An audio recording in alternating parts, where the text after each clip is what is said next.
Hello and welcome to Tonight at 8 from the RSGB. Repeaters have been with us in the UK for almost 50 years and most radio amateurs have used them at some time or another. But how do they work and what does it take to put one on the air? Tonight we're pleased to have with us the ETCC Data Manager Steve Morton, G8SFR. So a warm welcome to Tonight at 8, Steve. Can you give us a quick overview of what you'll be covering this evening? Yeah, good evening, everyone. Yes, I hope to give you a brief introduction for those that aren't familiar, apart from the sort of operational point of view, about what actually goes to actually put together a repeater, how they're put on air, what's involved in keeping the thing running, and some other background about ETCC. Excellent. Well, before Steve's presentation, a reminder that if you're watching this on Monday, the 27th of September, then this is live and you can add comments and ask questions on either BATC or YouTube at any time during the presentation or straight afterwards.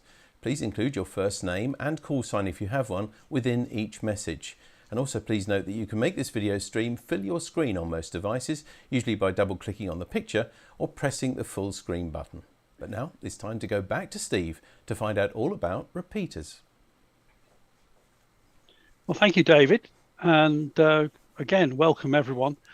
I'm G8SFR, Steve Forever Radiating. And as Tammy put me, I'm a very tall person as well. Or a very tall fellow, I think it was, which he came up with my French call sign. So, what do we have about the history of repeaters? As David implied, that they have been with us for over 50 years. I think the first one was sometime, I don't know exactly when, sometime in 1971 with GB3PI at Cambridge, and that's still on air in one form or another. I suspect it's not the same site, but it certainly covers the same similar sort of area. And since then, of course, things have expanded rapidly through the 80s, 90s, and even more recently. They've spread from sort of 2 meters onto sort of other bands, from as low as sort of 10 meters, 6 meters, 70 SEMS, 23 SEMS, and what have you. The network is also expanded in terms of how they're interconnected a lot as well now. Currently, we've got licensed, although not all of them on air, of course, about 700 repeaters in UK. It's quite a feat, sort of keeping a check on them all, but we do our best to do that. So what is a repeater for those that don't really fully know? It's basically a device, hopefully sat on a hilltop somewhere typically, that helps connect the users that can't hear each other. You know, in this example here, we've got a vehicle at one side of the hill and a sort of a portable user the other side of the hill. Now, normally they wouldn't be able to hear each other because of this mountain that's in the way that I've beautifully drawn. And the repeater helps people get into communication with each other by one transmits to the repeater and the repeater relays that signal to the other user. So the repeater's listening on one frequency, transmitting on another, and the users are doing the same, but in reverse, as it were. And so they can talk to each other relatively easily via the repeater. The repeater doesn't really do a great deal. Of course, it enhances the area in which you can communicate considerably, because particularly if it's a well-sited repeater, and if it's got internet connectivity as well, then of course you're going sort of out of region, even out of country even. So what actually forms a repeater? Given a block diagram of a relatively simple and straightforward here, and we'll start on the left and work our way across. So in my example here, we've got a single antenna, although they could be 2 antennas, one for the transmit, one for receive. Because remember, the repeater's having to do the receiving and the transmitting at the same time. There's no sort of PTT sort of going on and off sort of thing in between overs, as it were. It's trying to do this thing at the same time. So initially, and I've drawn a little simple spectrum diagram here of there's the received signal, there's the transmit signal. So it has to go through, I've drawn in a sort of a bandpass filter to basically just keep all the nasties out of the way as much as possible. Then we have a thing called a cavity duplex. That basically brings together, it's another form of filter, but it brings together the receiver and the transmitter together into a common feeder, which we've shown here. And what that effectively does is it basically filters out the transmitter on the receive leg, and the receiver is only going to see the incoming signals and hopefully not much of the transmitted signal. That's the idea of that. I will briefly mention this ferrite isolator because not many people will have come across them. What that basically does is any signals that are coming down the feeder from the antenna potentially get into the transmitter, mix with the transmitter, and then come back out again. Whereas the isolator basically short circuits stuff that's coming down the antenna, and it basically only allows signals to go up the antenna from the transmitter. The talk's not long enough to fully describe all of those things, but it's like a magnetic thing that has a direction of flow, and signals going in one direction go into the dummy load, signals going in the other direction find the way out. So the receive leg down the bottom here, that has its own bandpass filter as well, and that's maximizing the received signals shown here on the left-hand side, and there's a little pip, if you like, of where the transmitted signal would be. And then that goes into just the receiver, which in this case, I've drawn it as if it's an analog one. So it has CTCSS, which is a continuous tone that it's listening for. It's got the actual audio coming out of it, and it's got the squelch. That then goes into the controller. The controller decides, is this a valid signal or not? Has the signal been there too long? And all sorts of other features like idents and timeouts and all that sort of thing. And that then in turn controls the transmitter. It turns it on, relays the audio through, sends the CTCSS signal to the transmitter for it to then transmit, and we go round the loop sort of thing. There is also hidden here, of course, other ancillary things that could be coming into the controller, like, that potentially might be if the repeater is battery powered, as some of these Hilltop ones are. If the battery goes low, of course, it can signal that on the transmitter that we're on low power or something, and change the output power if need be to sort of guard against that. Or if there's a mains failure on site, for instance, it might sort of try and preserve itself. But all of that that's a very sort of simplistic view of it, admittedly, and it can take quite a bit of setting up, as you can imagine, particularly the filters. The filters can be very, very sensitive to even small adjustments. And if you want the repeater to perform at its best, then the filters really need to be done on site, because just transporting them can shift them in frequency just slightly. Because remember, this thing's trying to transmit a sort of a hefty signal on one frequency and receive on another, and they might be only sort of 100, 600 kilohertz away or whatever, depending on the band. In terms of percentage of the frequency, it's fairly small, so they are fairly critical. A lot tighter in frequency separation compared to commercial repeaters, which typically are much wider in spacing. Hence, and we'll come to this in a second, the actual cost of the filters can be quite high from a group point of view. So what else have we got? So what is required to put a repeater on air? Quite often I get asked this question, what have I got to do to put a repeater on air? Well, first of all, you really you have to demand in the area. It's no good sort of suddenly having this brainwave one Friday evening saying, I'm going to put a repeater on the air, whoosh. It's a bit more involved than that. You obviously need demand in the area that you want to serve with your repeater. So it's a good idea to get some idea of the actual area you're going to cover. Is that covered already by a similar repeater?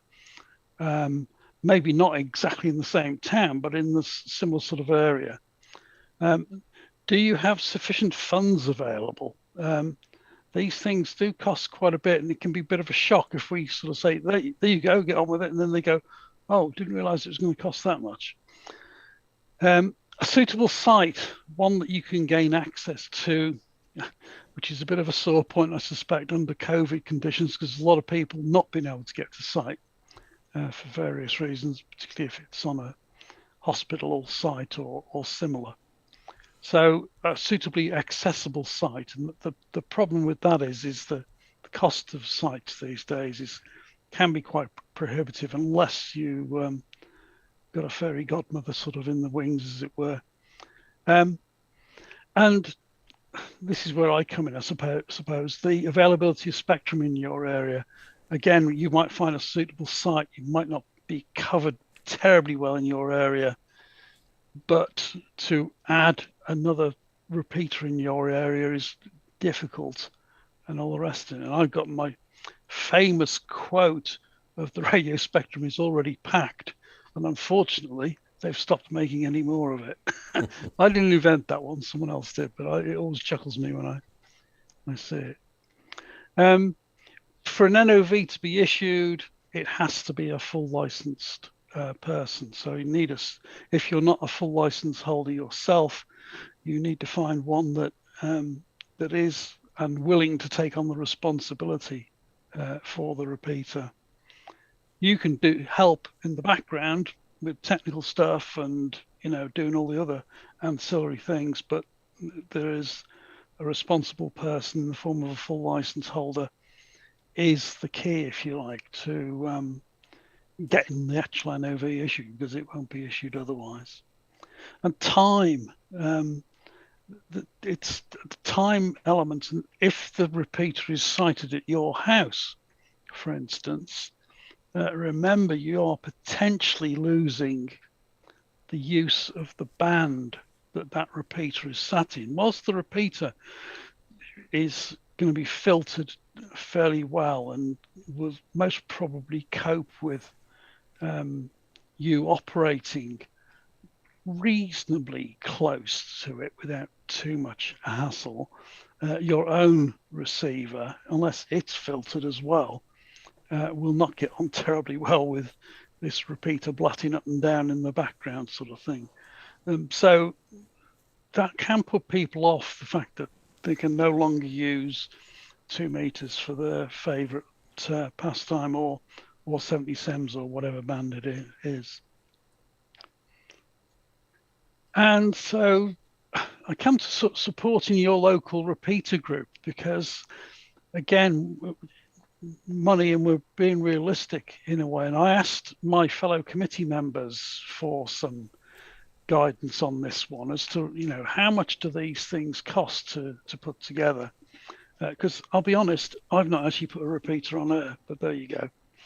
So radios and coax, that's a sort of starting point, isn't it? We all need that to put any signal out.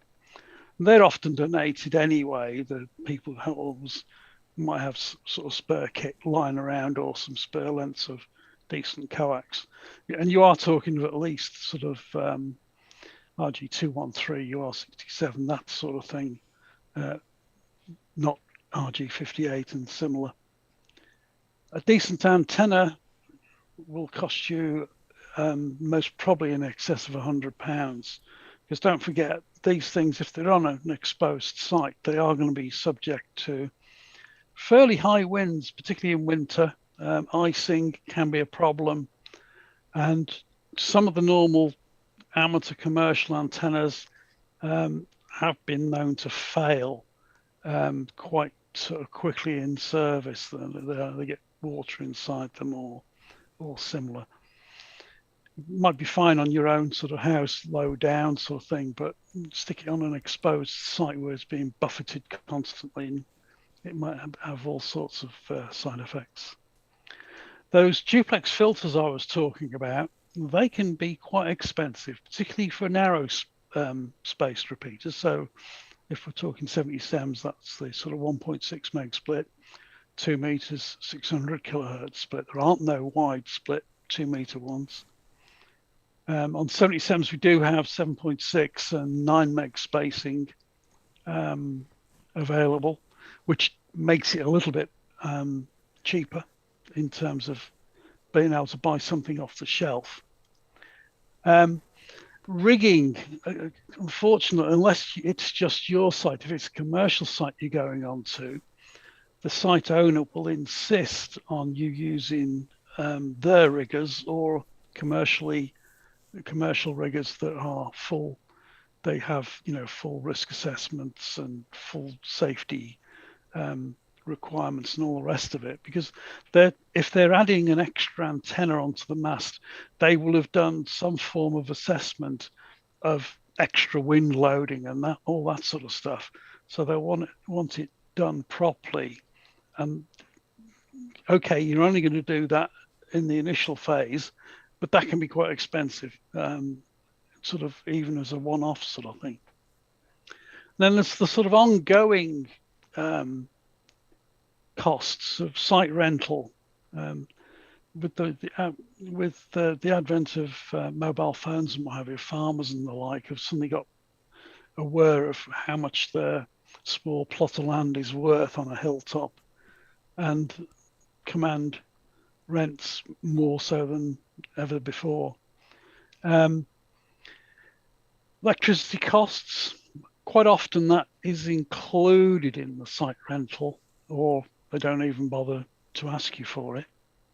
The RSGB can provide third-party insurance at £10 a year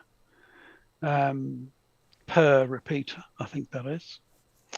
And if you have some form of internet connection, sometimes that's included in site rental, I've been told, particularly if you get a favourable company or organisation. And as it says at the bottom there, companies are often quite generous in providing sites at a much lower rent. If it's an amateur repeater, they're not going to sort of sting you for the full commercial rate. They'll give you a slightly lower rate, but they might still insist on the commercial rigger bit and what have you. You might not get away with that, or you might get away with it in terms of, well, we'll do you a reduced rate, but you'll have to wait until the guys are on site doing something else at a similar height to where your antenna is going, or lower down or whatever. Obviously, a lot of these things can be nibbled down a bit if, for instance, you're able to put up a mast yourself, maybe on the same site, but in a separate building or something like that. Each case really is an individual case, but I have to sort of think in a broad sense of saying, well, what's the worst case, if you like? So internet connected repeaters, whilst the internet connection at the site is one thing, they all connect to some form of system somewhere. And these have become quite popular, especially in the last couple of years or so. And the actual various systems, and there's lots of different ones now, different reflectors and different types of server and what have you, that they're all connected through. So you get a mixture of services or mixture of repeaters all connecting into a common source, if you like. And they cost money to run, typically £10 a month or thereabouts. If you've run your own website, you'll know sort of typically what that might cost to run. Then, of course, without these servers, your repeater becomes effectively a standalone. It's just basically only for the local people that can hear it and get into the thing. So it potentially becomes a lot quieter. So this is a favourite of mine, unfortunately. I'm going to bend people's ear a little bit with this one. Might upset a few people. But if you've got a repeater, please use it. Not you, the keeper, but you, the user. There are so many repeaters in my experience that appear to be underused. I was back in UK in the sort of London area in August for about 3 or 4 weeks. The first part of that was doing the wonderful COVID isolation bit. And I happened to have a handheld with me, and I was amazed at how little traffic there was through some of the local repeaters there. I did manage to talk to a few people, but not as many as I thought it would. There we go. So put out the occasional call through the repeater just to let others know that you are about, sort of thing. And if you do hear someone call through the repeater, do respond to them, even if it's just a quick signal report. And as we all know, some of the bands that we operate on aren't exclusive to us. Spectrum, as I previously said, is in big demand, and if we don't use it, we'll lose it potentially. I'm not saying what or where or when, but it's always a potential threat. And if somebody goes monitoring our actual usage and sees that in a typical 24-hour day, a repeater's only active for, say, an hour or so in total, then it all adds up, and potentially we stand to lose things, which is a bit sad. I know we've done very well to hold on to what we've got now, if it wasn't for all our efforts to do that. I quite often see my main job, if you like, is looking after Simplex Internet Gateways. Now, these are similar, if you like, in some senses to repeaters, except they don't actually repeat. They're only, so your local user that goes through a Simplex Gateway isn't repeated by the thing. It listens for people and repeats it via the internet, and similarly the internet gets repeated on radio. I did quite a longish talk for the Northwest Fusion Group a few months ago now. I don't attempt to write down that link. Just do a search on YouTube for Northwest Fusion Group, and you should see my face pop up somewhere on their channel. They've done quite a few videos on gateways and repeaters, and Ian does a great job of explaining these things better than I can, to be honest with you. But I did a little live stream with them a few months back explaining how I go about assigning frequencies for Simplex Internet Gateways. Mainly because I was having to turn down too many in their area, which was a bit dischuffed for some people. But once I'd explained the actual nature of how we go about assigning channels for gateways, people were calmer and had a better understanding of it. It's a whole different ball game in a way, and setting up a gateway it's a different set of challenges compared to a repeater. Anyone who's set up a packet station will understand you've got sort of various elements. You've got the computer to get set up, you've got the interface between that and the radio to set up, and then the radio to the rest of the world and servers and all sorts of stuff that not even I understand, to be honest with you. I just my expertise is in this sort of frequency assignment and spectrum management side of things, or spectrum mangling side of things, if you like. So as I say, that's a whole different area, really beyond the realms. But I thought I'd just mention it tonight, really, to say that there is more to this sort of game than just repeaters. So what does ETCC do? This is the official line. We actually receive and scrutinize, look through with a fine tooth comb, all the actual applications or proposals for analog and digital repeaters, gateways, packet systems, and what have you. I look after all the incoming stuff for gateways and packet, which is about 400 odd NOVs currently.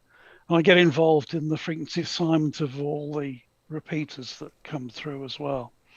Once a proposal's been finalised and we've got the thing into shape and it meets the standards that are laid down by Ofcom, we then once the thing's all agreed, we then forward that on to Ofcom for them to process. Now that might be a finalised NOV that's sent to them, or it might be a proposal that needs clearance via the primary user in the case of, say, 70 SEMS or one of the other bands.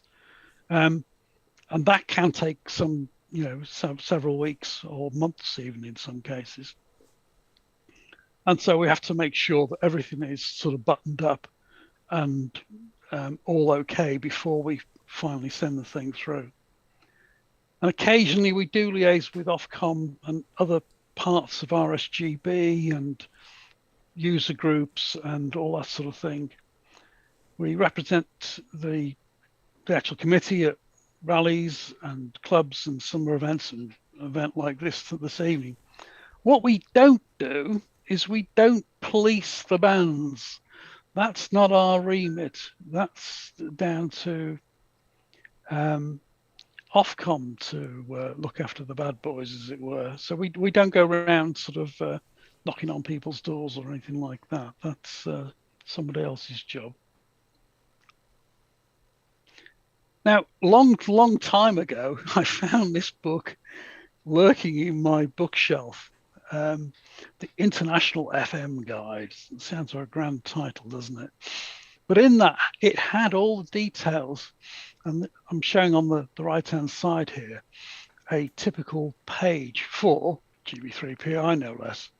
And it had all the details of how to operate and use each individual repeater that was on air at the time. And it also gave listings as well for repeaters in other countries around the world. That was quite surprising. In those cases, it was just a listing. And in some cases, it had frequencies as well. But this book, this particular copy that I've got, I think dates from about 1987 or thereabouts. A little while after I first got licensed, put it that way. But these days, you would go to the internet, of course. It's most probably replaced. It's beyond published books and what have you, because things change so rapidly.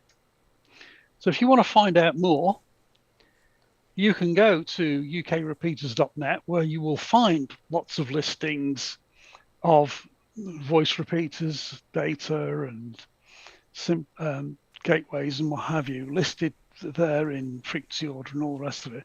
You can even, on some of the listings, put in your own QRA locator and hit the sort of calculate button or whatever it is, submit button. And then it actually calculates the distance to each repeater. And then if you then sort it via distance order, you'll get to find out what's the nearest ones to you. Or if you're hearing a repeater and you want to know roughly where it is, it'll give you some idea of what the nearest town is and an approximate distance.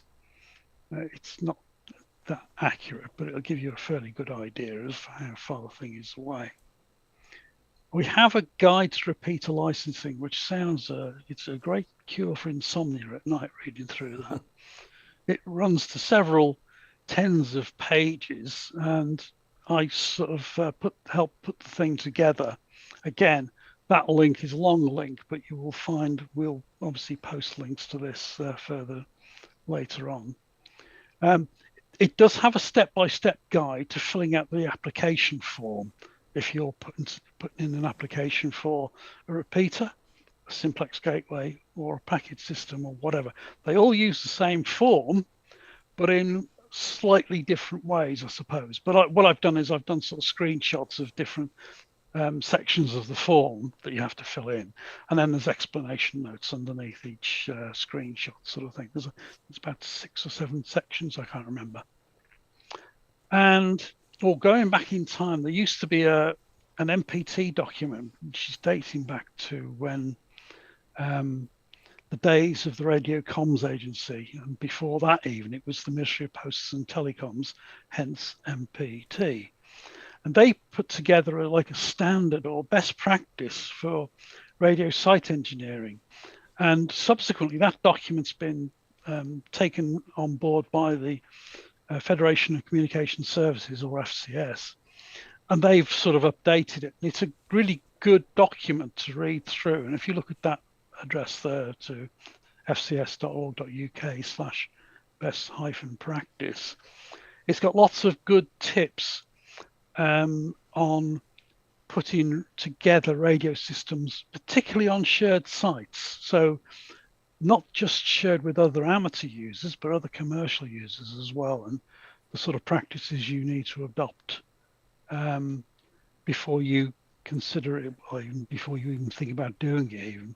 But it's got lots of detailed stuff, and it's very practical as well.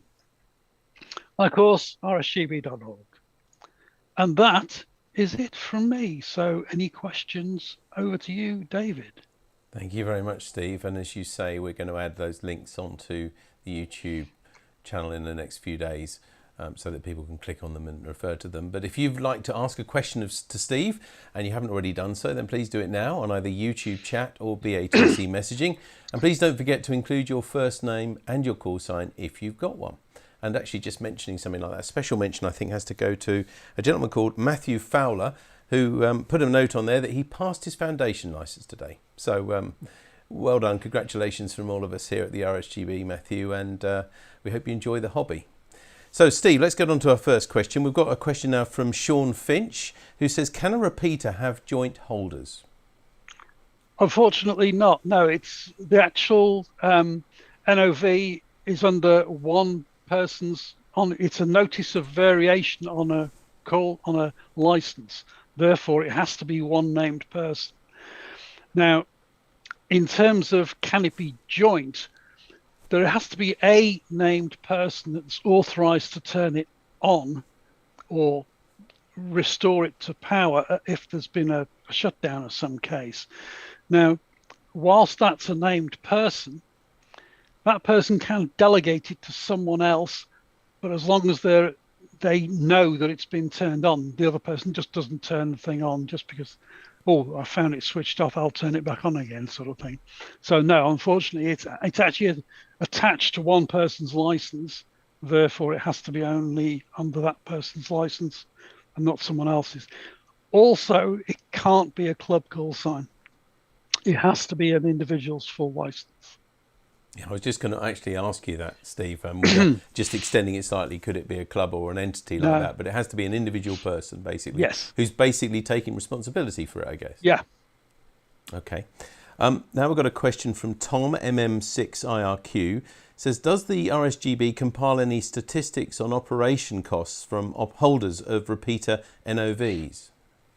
We haven't done it as an exercise, but I'm sure if people were willing to sort of send in the details, we would be quite happy to sort of put it together as sort of a report that we could put on the website at some stage. It's not something I've thought about, I must admit, but yeah, it might give others more sort of reflective cost of, you did this survey in 2021 and in 2023 the prices have gone up or gone down or whatever. Okay, thanks.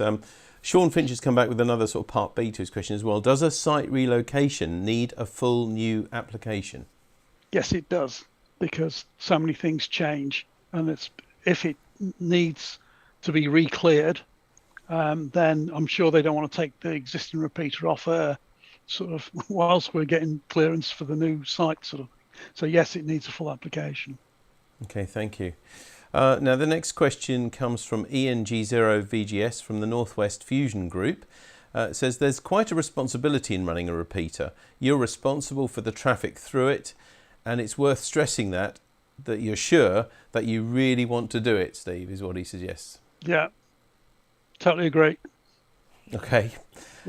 It's quite, as I say, it can be that's where the time element comes in, because you are expected to, as the NOV holder, you are expected to monitor it from time to time to the best of your ability. Not necessarily at night, obviously, because you're asleep, but I think the NOV says you'll make a reasonable effort to monitor the traffic through your repeater. Reasonable being the operative word there, and we'll let Ofcom's lawyers decide whether you were reasonable or not. So if there was someone playing music and not being identified, or abuse or something like that on there, ultimately you're kind of responsible for at least trying to do something about that. Yes. Okay. There's quite a few people chatting on here, by the way, enjoying your talk, Steve, as I'm sure you'll agree. I'm just going to... Oh, good. It's lovely to see also lots of people watching from all over the world, in fact, as well. We've got a question now from Carl Clark. Why do you think that we do not have more APRS coverage, not just gateways, but transmission? Good question.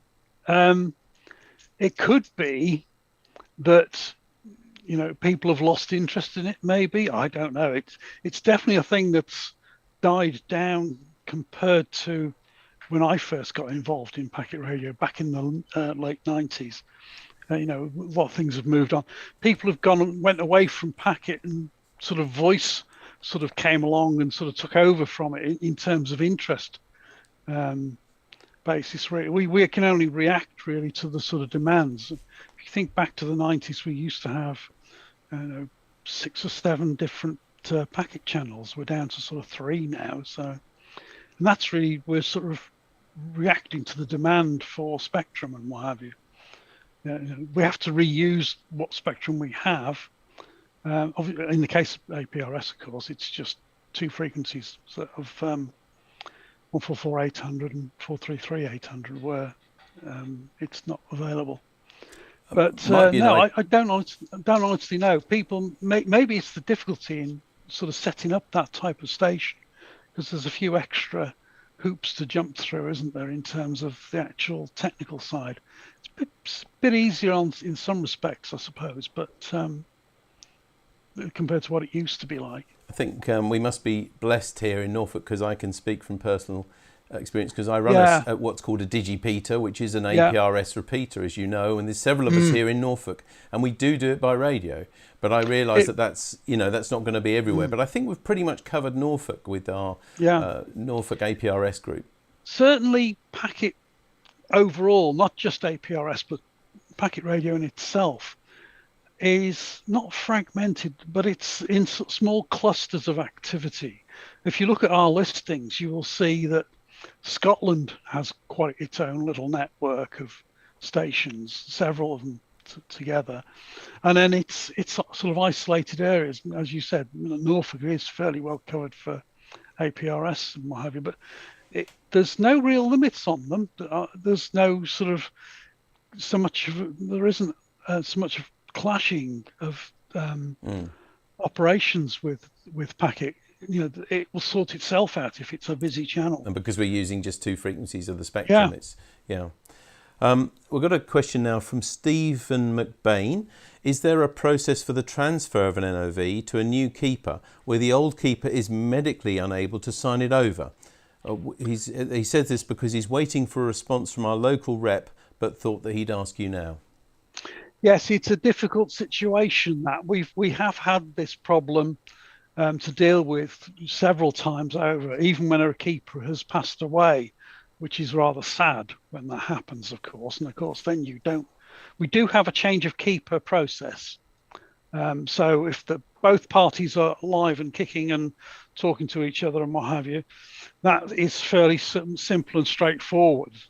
The actual existing keeper kicks the thing off, names the new incoming keeper, and then we take over from there, and we make sure that the incoming keeper is happy to take on the responsibility. He's not just been sort of landed with it unannounced. And once it then gets transferred into the new keeper's name, we go back through the application and tidy up a few bits and pieces on that like the closed down list and stuff like that. And then a new, what then happens is once both sides of it are agreed, i.e. the outgoing keeper is happy to hand the thing over and the incoming one is happy to take it on, what goes to Ofcom is the new NOV in the new keeper's name and a second NOV in the previous keeper's name. Now that's fine, I realise, when everyone is compos mentis and everybody's happy and all alive and kicking and what have you.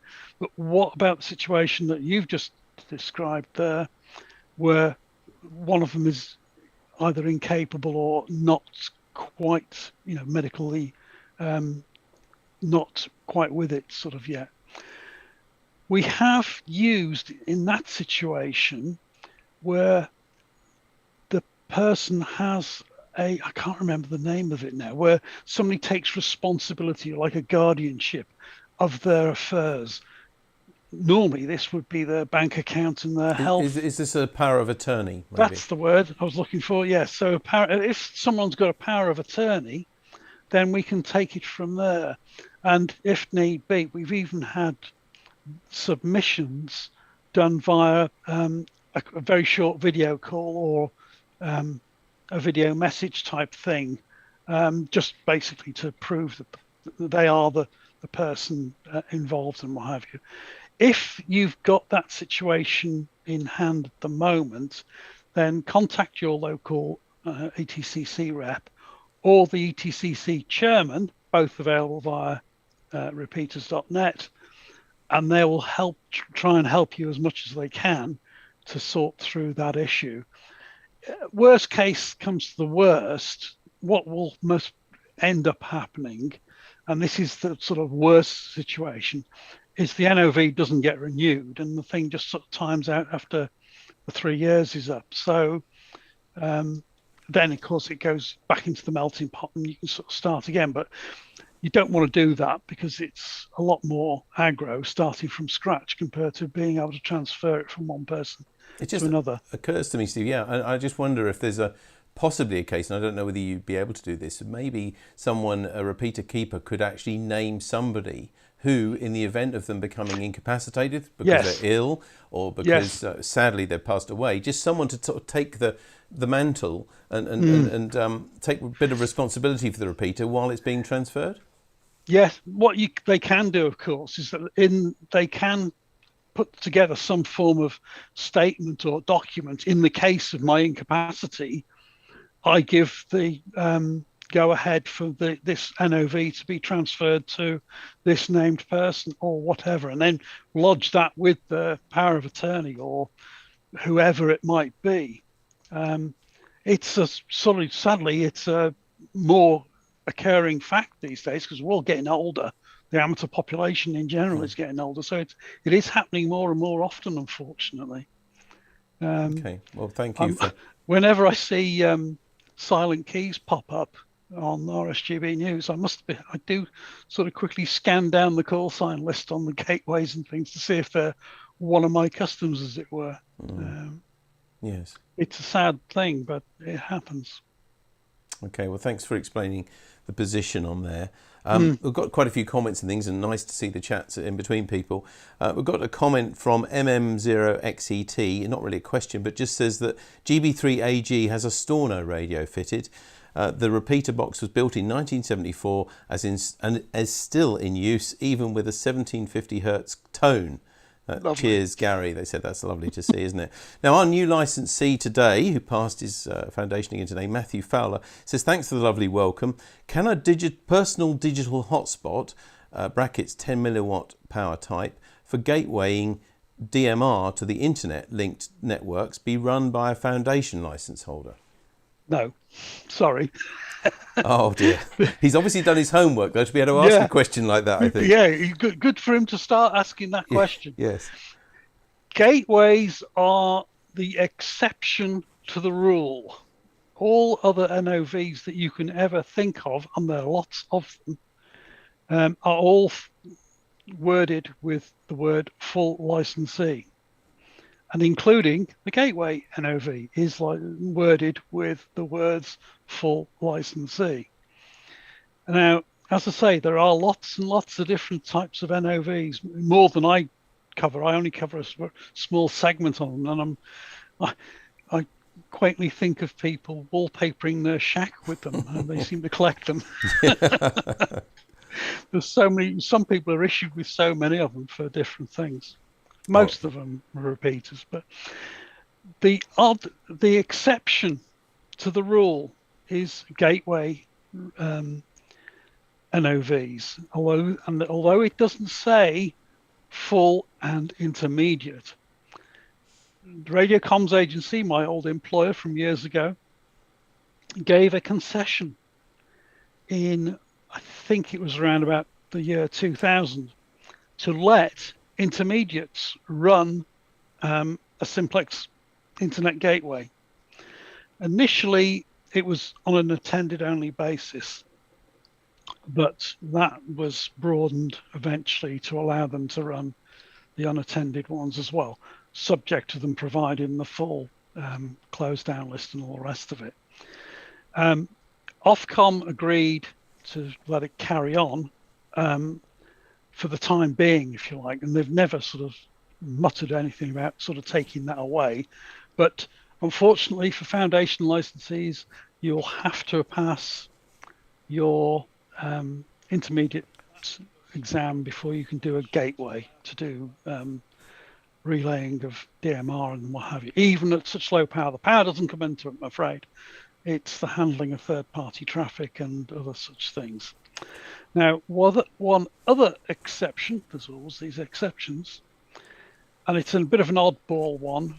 We are allowed to issue foundation licensees and intermediates with receive-only APRS gateways.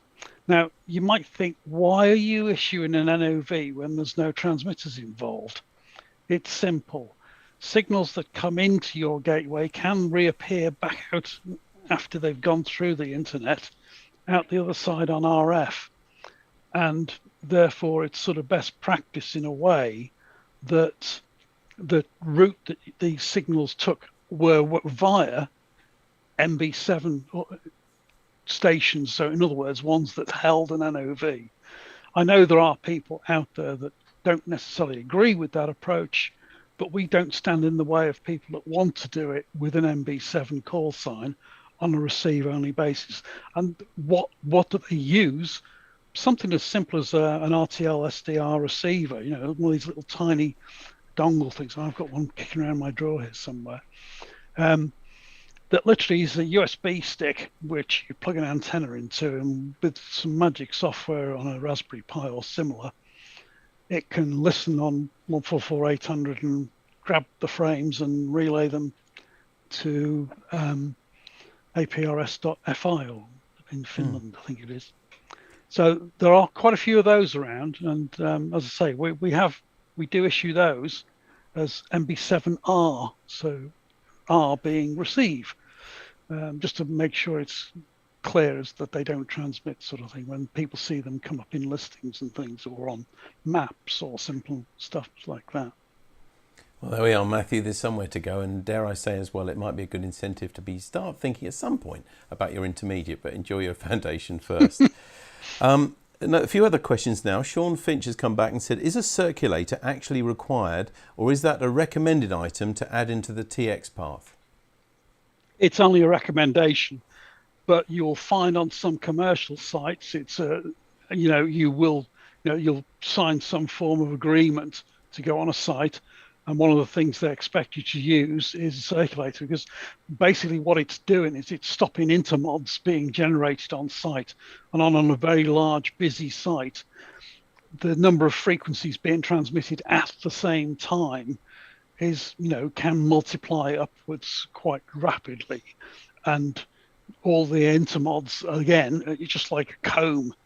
You see 3 transmitters come on air, and there's all these little like hairs come up from the sort of bottom of the spectrum.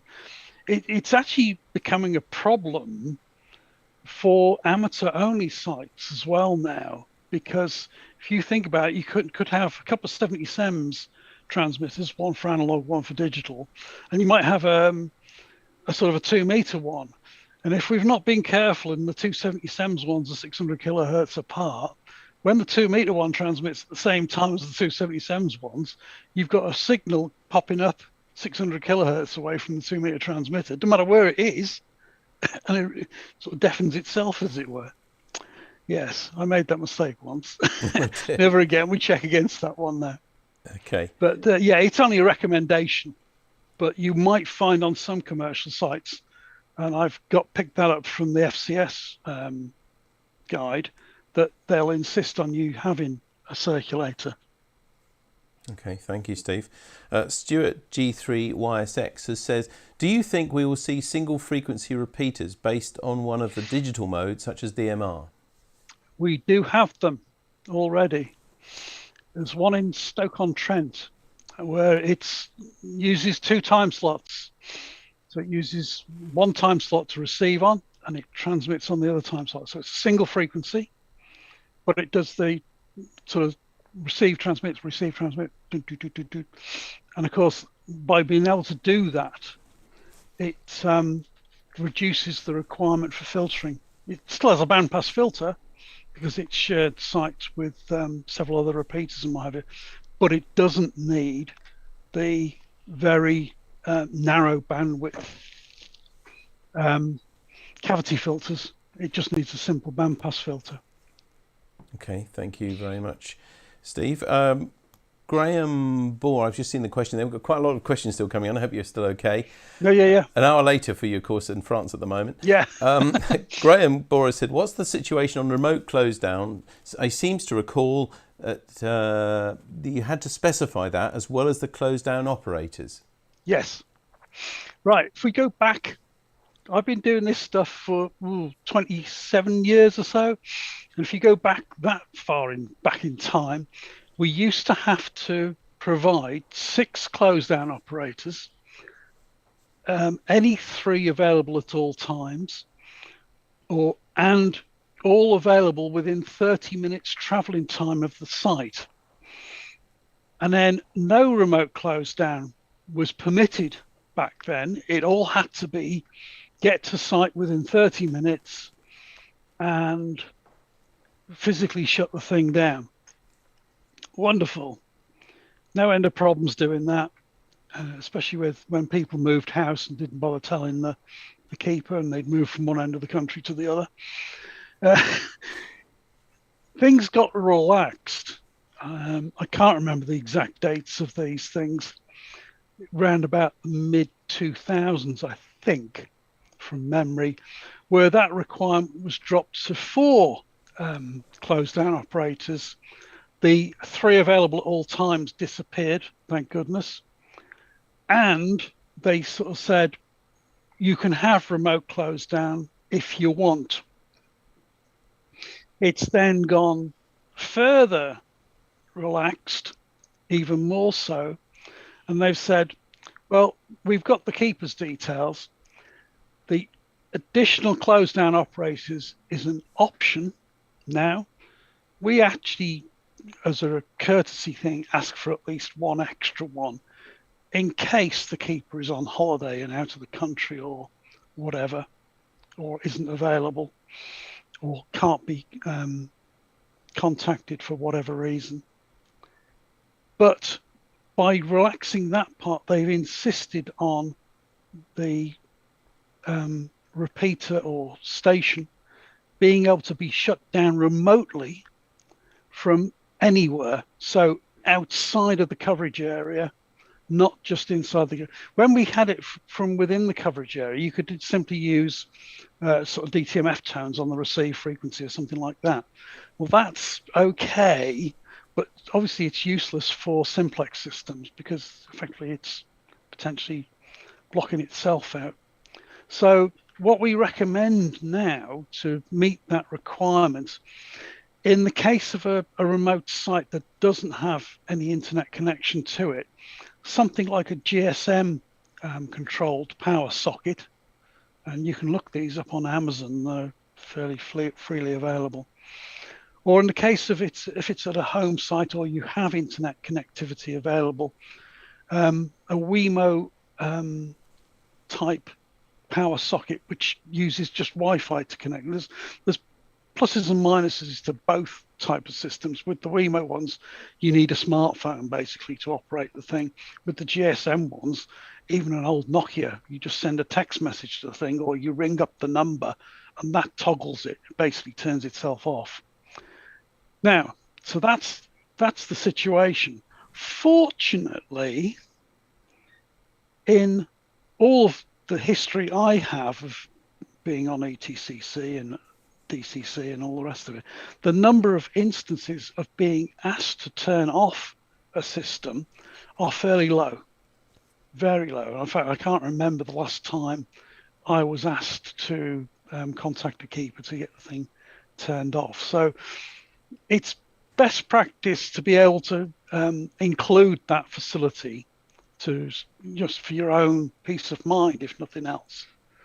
And it can help, of course, if you're remotely monitoring your transmitter via the internet, or you're listening via the internet and you're away on holiday sort of thing, and you do hear your repeater being abused or whatever, you will be able to remote control the transmitter and turn the thing off remotely.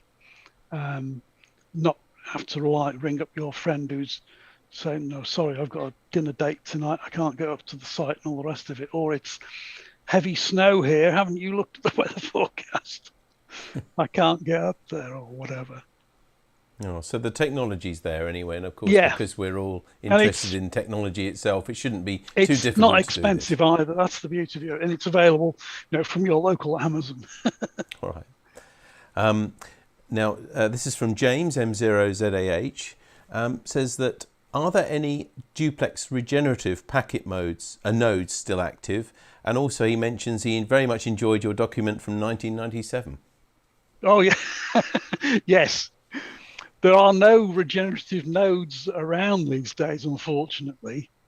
That's something I was involved with back in about the late 90s in the Kent area, and there were several of them around. They basically listened on a packet frequency, listened to the start of a packet, and then restarted retransmitting that packet, having regenerated it more or less simultaneously. So several stations could work via this sort of hilltop regenerative node. They were sort of effectively replaced by the sort of digital repeaters we think of today in voice repeaters. They're basically carrying out a similar function.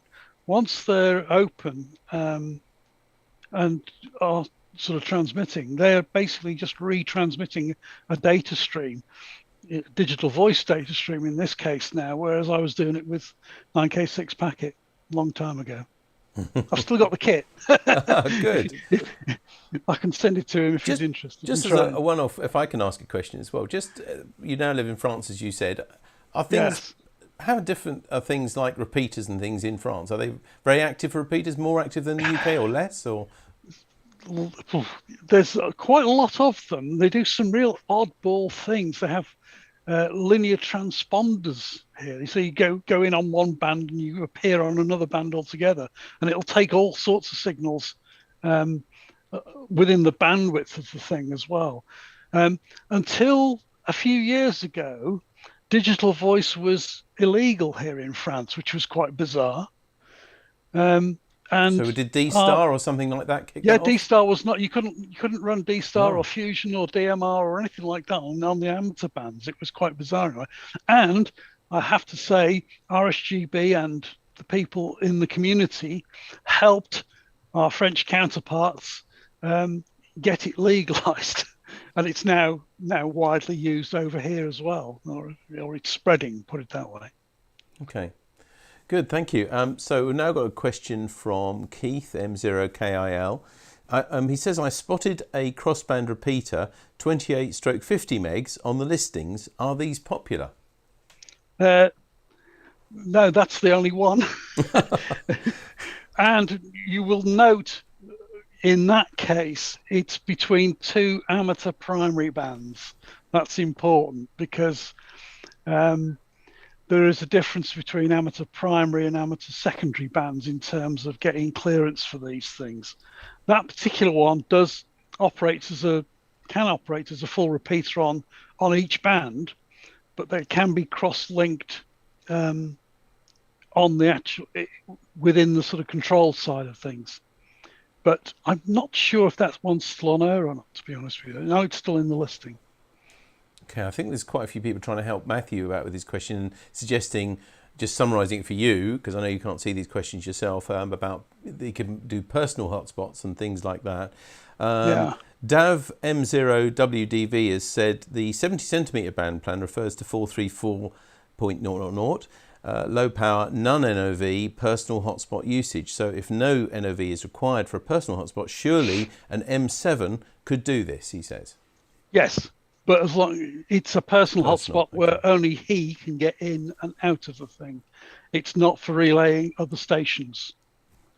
So if another station can get into it and be relayed by it, it's no longer a personal hotspot. Right, I see. Therefore, just for your requires use, an NOV. I see. Okay. So that sort of typical usage might be you've got your antenna up on the roof and you just happen to be sat in your garden with your handheld sort of thing, and you're talking to your friends that are on the way to you to come and have a barbecue or something similar like that.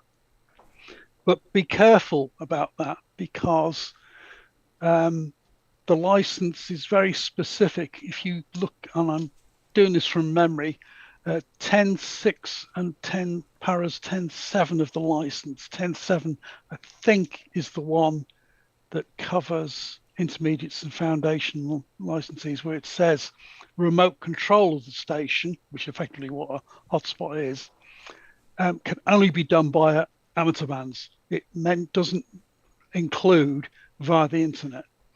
Whereas a full licensee, and whichever way around that those two paragraphs are, says any means of any communications links as long as they're secure. So it allows them to use amateur bands and any communication links, which my interpretation, my personal interpretation, not an official interpretation, basically means internet, mobile phone, or whatever. How did we get on though? Because we're not supposed to send encrypted information over the air, are we, as amateurs? No, we're not. Okay. I don't know the answer either. I'm posing the question. No, if it's a publicly available coding system, i.e., so let's say you're using Yaesu's Fusion system or ICOM's D-Star system, they're commercially available, aren't they? And you can decrypt them, I guess. And you can decrypt them using sort of other means of doing it. You can have an SDR receiver that will listen to all. AOR, I think, do an actual receiver, don't they? Which will decode DMR, D-Star or Fusion, and a few others as well, sort of thing. Okay, thank you. We've got John M7BCC now says, if a repeater has someone trying to interfere with its running and causing serious disruption to other users, what actions can you do to bring the culprit or culprits to task? I'm not going to suggest physical violence. Well, no, but there are procedures, aren't there? Yes, there are procedures, and I must be honest, I don't get involved in that sort of thing myself in terms of sorting out. There is like an observation service part within RSGB that they take reports of interference and abuse and, band where a commercial station might be operating within an amateur band or whatever. And they sort of take these reports and they interface with Ofcom or whoever once they've built up the evidence that this is not just a one-off instance, or it's been reported by several people or whatever, and then they hand it over to Ofcom, who hopefully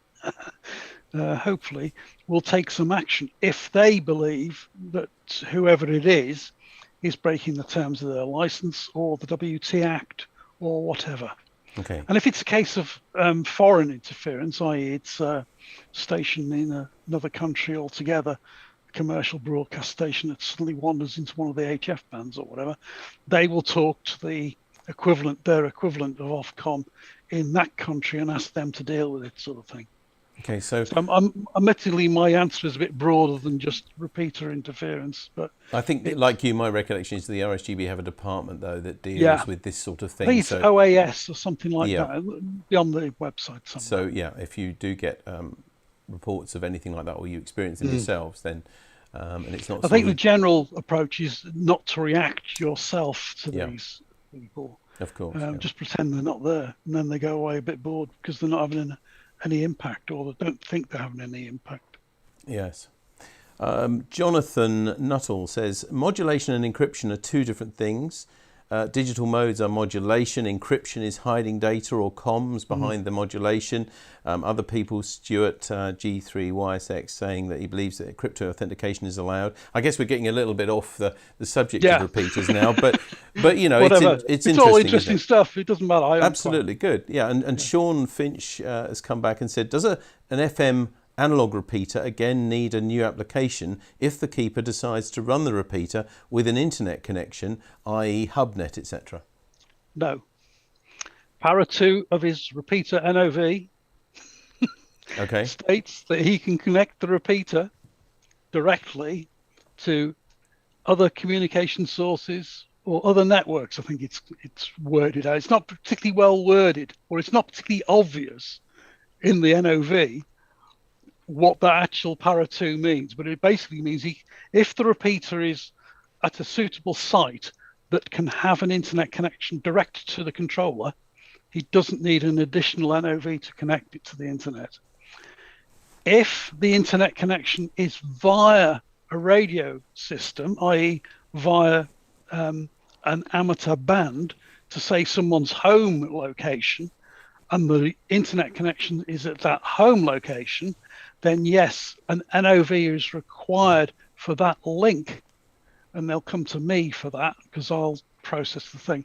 And effectively, you're on the repeater frequencies, but the NOV for that is specific for linking to that particular repeater. It's not just a general one where you can think, well, connect to this repeater tonight and I'll connect to that one tomorrow night. If you wanted to have links to two different repeaters, for argument's sake, you'd have two NOVs. More paper. Okay. I thought we were almost over the questions because they've gone on for longer than your presentation it's now. But it's great.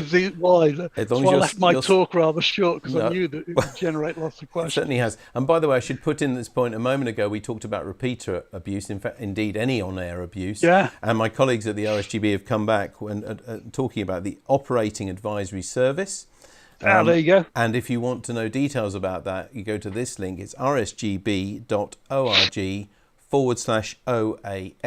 So it's rsgb.org, the usual RSGB web address, and then OAS, which stands for Operating Advisory Service. So if you hear or experience any abuse and that sort of thing, then that's the place to look for that. So a couple more questions for you, if I may. Ray M0RAY says, is it possible to chat through the packet LONY, link person to person, LONNY, that was, link person to person? I used to do this years ago, although to the annoyance of the local SysOp, system operator, I guess, when I used to live in the northeast. And that's M0ROY. It is no longer in existence. It was turned off many years ago. There were a lot of these systems that were questionable in their legality, because prior to 2000 or 1999, maybe, I can't remember which, connection of a station to the internet was not strictly within the terms of the license. Now, remember the license back then was the old BR68, as was, and it was worded very differently to what we currently have in our lifetime license, which is a bit clearer, not less loopholes in the thing and less grey areas. But no, Lonnie disappeared a long time ago.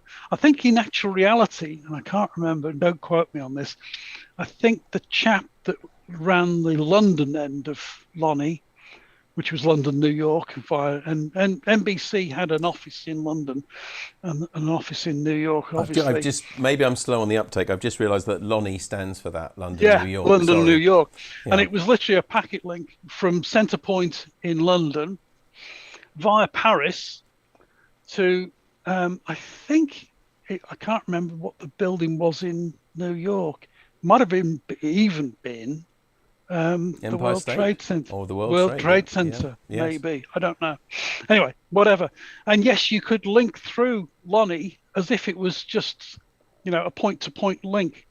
And you literally tunneled through this thing, and you popped out the other end, and you suddenly ended up seeing all these other packet networks with American call signs. It was quite a novelty. And of course, before the internet, that really would have been something unique, wouldn't it, to do? Yeah, there were lots of variations on that when it came to packet radio mailbox forwarding. We had satellite forwarding, where 2 or 3 stations in UK were set up to collect the mail, wait for a satellite to come over, and then they'd squirt the little bit of mail via the satellite, and it would be picked up somewhere else in the world, sort of thing. Roger G3LDI in your part of the world, David, used to run one of them. Yes. I'll ask him about that then, because that sounds fascinating. So it was kind of sent as packets and then cached almost, and then resent from the satellite down to Earth. Yeah. And then there was an interesting variation tried, and I don't think this was documented or known about,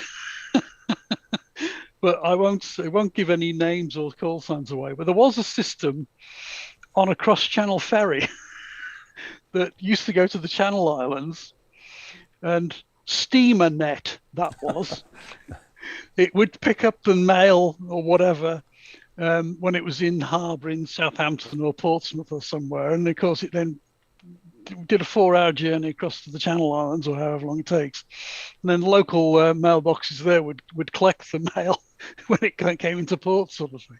And then they'd send it back the other direction. And then there was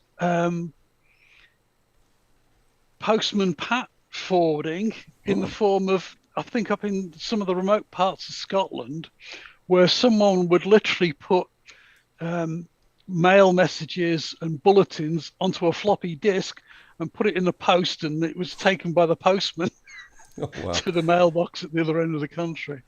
Brings a new meaning to packet mail then. Yes, something like that, yeah. Yes, a lot of these have all disappeared. There is some HF forwarding still going on, but it's very, it's literally I think one station in Caterham that still handles a lot of that sort of stuff. Paul, if you're listening tonight, hello. He still runs more or less a similar sort of network to that he was running back in the 2000s almost. Fantastic. And his website gives full details of the links that were there and what still is there now, sort of thing. Quite fascinating. Thank you, yes. Jonathan Nuttall says, if a repeater is down for an extended period, can its NOV be revoked before its expiry? We don't have the power to do that. We monitor when someone reports a repeater as being off air. So there's two periods. There's when the NOV is first issued, Ofcom give us 3 months notice that the repeater should be on air within 3 months. If it's not on air within 3 months, they don't start jumping up and down and start banging doors down or anything like that. But they do sort of think, well, is this thing going to come on air or not? Or has the application been put in to block someone else from putting a repeater on in that area? So automatically we send out an emails at the 3 month period after it was first issued. Then if a repeater is reported as being non-operational or on low power or similar, we monitor that situation, and then again automatically we generate an email that goes out to the keeper after 6 months, and they then get the option of, no, it's back up, it's operational again. Sorry, I forgot to tell you. No, it's not operational yet.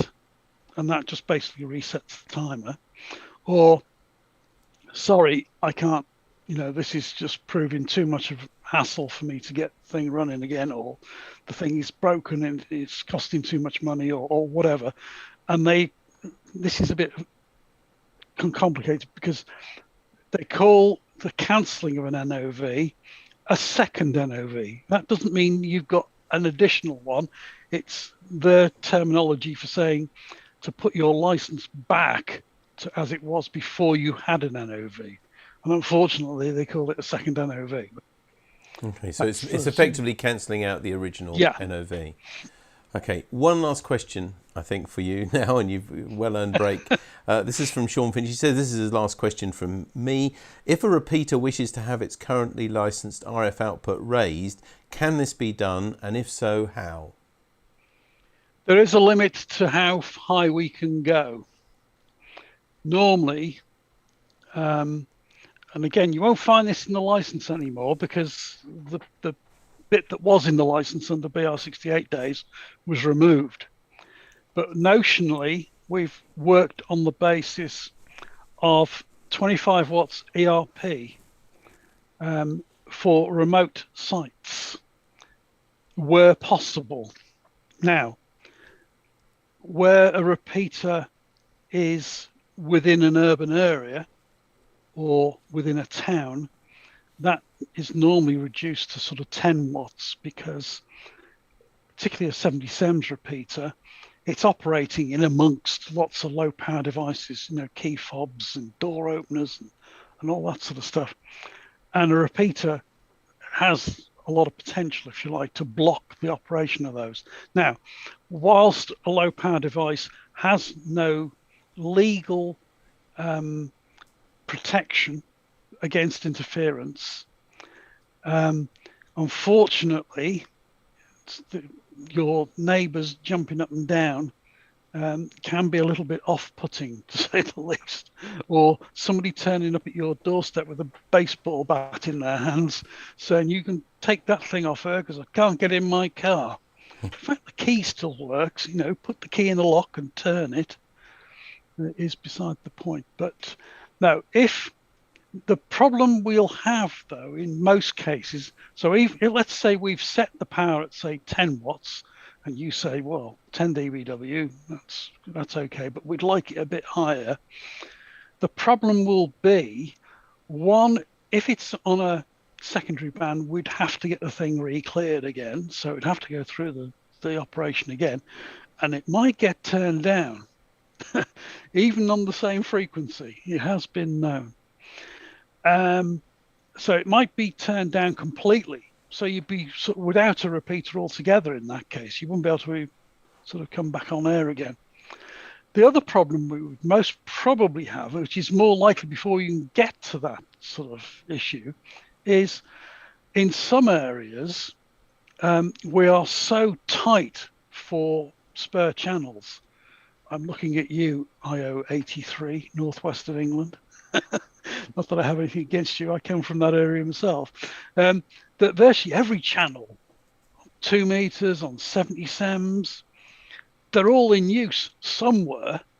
And so increasing the power in that area is difficult because, and I've done this with gateways where to try and, add another one in, I might have to move in frequency terms some of the other ones, which works wonderfully in that local area, but it has like a ripple effect. You're passing on the problem to someone else further away, sort of thing, and you then end up with a situation with you've solved one problem, but you've generated one sort of 50 kilometers away, which you can't solve.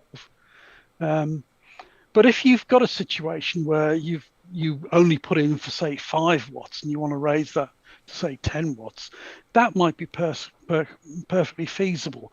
But come and talk to us. Before you even consider putting in another application, talk to your local rep, talk to me, talk to anyone on on ETCC about the issue, and then we'll see, is this possible? And we can have a quick assessment ourselves to look at the situation and say, yeah, we think that will go ahead. So yeah, go ahead and put in the case of change, those sort of minor changes, you can normally just change the existing application, and then we'll just generate the paperwork accordingly. Okay, Steve. Well, thank you. It's a huge range of, it's a huge subject and a huge range of questions that you've answered tonight. So thank you ever so much for covering those. And thanks to you as well at home for putting all these different questions to Steve. Yeah, thank you. Yeah, it's been interesting. Brave of you putting up yourself for all these different questions on different aspects of repeaters, but thank you very much indeed.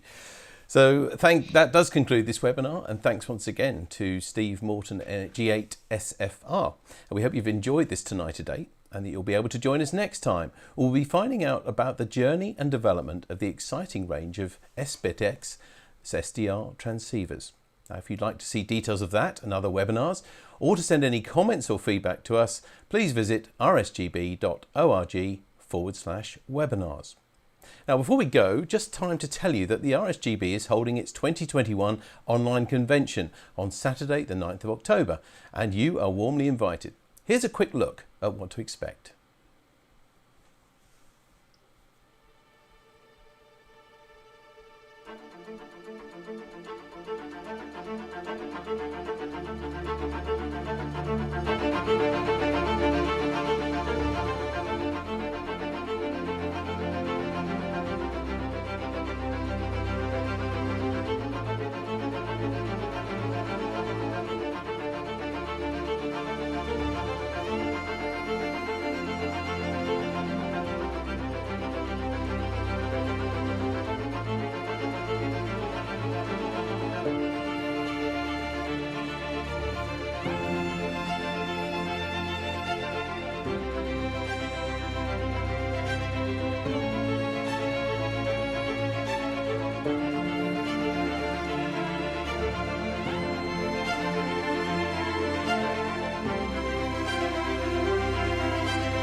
And we really think there's something for everyone at this year's convention, and hope you can join us. You can find out more details here at rsgb.org/convention. I hope you'll be with us. And a reminder that if you subscribe to the RSGB's YouTube channel, you'll be notified of all upcoming Tonight at 8 webinars and the convention, as well as other new videos and presentations from the Society on a wide range of amateur radio topics. So until next time, this is David G7URP signing off and clear. Bye-bye.